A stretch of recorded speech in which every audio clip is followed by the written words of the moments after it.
നമ്മളിന്നിവിടെ SSLC revaluation എങ്ങനെ കൊടുക്കാമെന്നാണ് നോക്കുന്നത്. അതിൽ ഇപ്പം അതിൻ്റെ സൈറ്റ് വന്നിട്ട് sslcexam.kerala.gov.in എന്ന് പറയുന്ന സൈറ്റിലാണ് നമ്മൾ കയറേണ്ടത്. അതിൽ ആ സൈറ്റ് ഓപ്പൺ ചെയ്യുമ്പോൾ ഒരു ഇൻ്റർഫേസ് നമുക്കിങ്ങനെ കാണാൻ പറ്റും.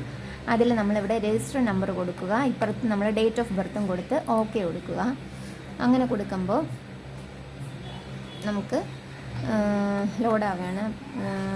നമുക്കിവിടെ നെയിമും സെൻറ്ററും കോഡും ഒക്കെ നമുക്കിവിടെ ഓട്ടോമാറ്റിക്കായിട്ട് വരുന്നതാണ്, വെരിഫൈ ചെയ്ത് വരുന്നതാണ് ഓട്ടോമാറ്റിക്കായിട്ട്.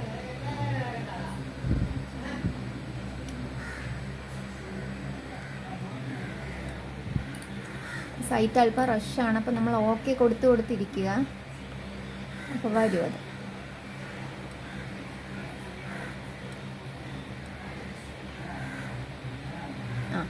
വന്നു. ഇവിടെ മാർക്സ് ഒക്കെ കാണിക്കുന്നതാണ്. ഇതിൽ നമുക്ക് ഏത് ആണോ നമുക്ക് റീവാല്യൂഷന് കൊടുക്കേണ്ടത് അതിനിവിടെ റീവാല്യൂഷൻ എന്നുള്ള പാർട്ടിൽ നമ്മൾ ടിക്ക് ചെയ്ത് കൊടുക്കുക. റീവാല്യൂഷൻ്റെ എമൗണ്ട് വന്നിട്ട് ഒരു സബ്ജക്റ്റിന് 400 rupees വെച്ചാണ് വരുന്നത്. അപ്പോൾ ഞാൻ ഇവിടെ 4 സബ്ജക്റ്റിനാണ് കൊടുക്കുന്നത്. നമ്മൾ ആഡ് ചെയ്ത് കൊടുക്കുന്നതിനനുസരിച്ച് ഇവിടെ എമൗണ്ട് കാണിക്കും.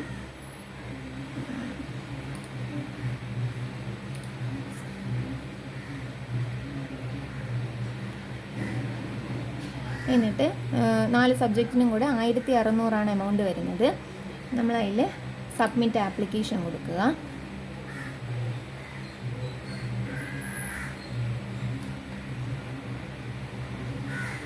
ഇപ്പോൾ application preview for revaluation photocopy scrutiny okay എന്ന് കൊടുക്കുക.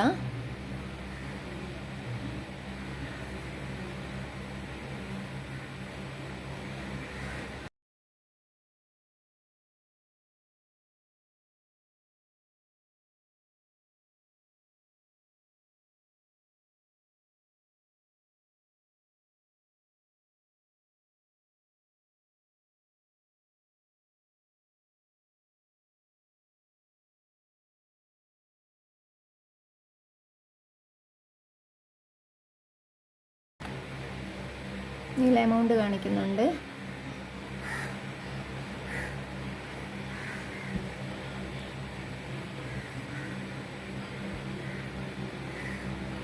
ഫൈനൽ കൺഫർമേഷൻ, നമ്മളിതെല്ലാം ഓക്കെ ആണെന്നുണ്ടെങ്കിൽ നമ്മൾ ഫൈനൽ കൺഫർമേഷൻ കൊടുത്തു വിടണം.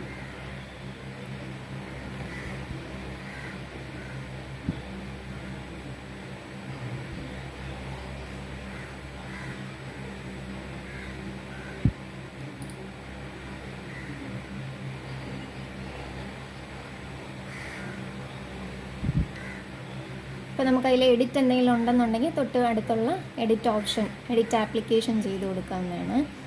നമുക്കിപ്പോൾ സബ്ജക്റ്റ് മാറിപ്പോയി എന്നുണ്ടെങ്കിൽ നമുക്ക് എഡിറ്റ് ആപ്ലിക്കേഷൻ ചെയ്ത് കൊടുക്കാം. അപ്പോൾ തിരിച്ച് നമ്മൾ നേരത്തെ ചെയ്ത ആ ഒരു ഇതിലേക്ക് വന്നിരിക്കും. സൈറ്റ് നല്ല റഷാണ്. ഇതിൽ സക്സസ്ഫുള്ളി സബ്മിറ്റഡ് എന്ന് പറഞ്ഞ് കാണിക്കുന്നതിൽ ഓക്കെ കൊടുത്തു വിടുക. എന്നിട്ട് ഫൈനൽ പ്രിൻ്റ് ഔട്ട് എടുക്കാവുന്നതാണ്. ഇതിൽ വരുന്ന ആ പ്രിൻ്റ് ഔട്ടും ആ എമൗണ്ടും എത്ര രൂപയാണോ ഫീസ് ആ എമൗണ്ടുമായിട്ട് നമ്മൾ ഏത് സ്കൂളിലാണോ എക്സാം എഴുതിയത് അവിടുത്തെ ഹെഡ് മിസ്ട്രസിനെ അല്ലെങ്കിൽ ഓഫീസിൽ കൊണ്ടുവന്ന് ഏൽപ്പിക്കേണ്ടതാണ്. ഇതോടെ റീവാല്യൂഷൻ്റെ ആ ഒരു പ്രൊസീജിയർ ഇവിടെ കഴിയുകയാണ്. അപ്പോൾ ഇത്രയേ ഉള്ളൂ ഇന്നത്തെ വീഡിയോ. നിങ്ങൾക്ക് എൻ്റെ വീഡിയോ ഇഷ്ടമായെങ്കിൽ ലൈക്ക് ചെയ്യുക, ഷെയർ ചെയ്യുക, സബ്സ്ക്രൈബ് ചെയ്യുക. താങ്ക്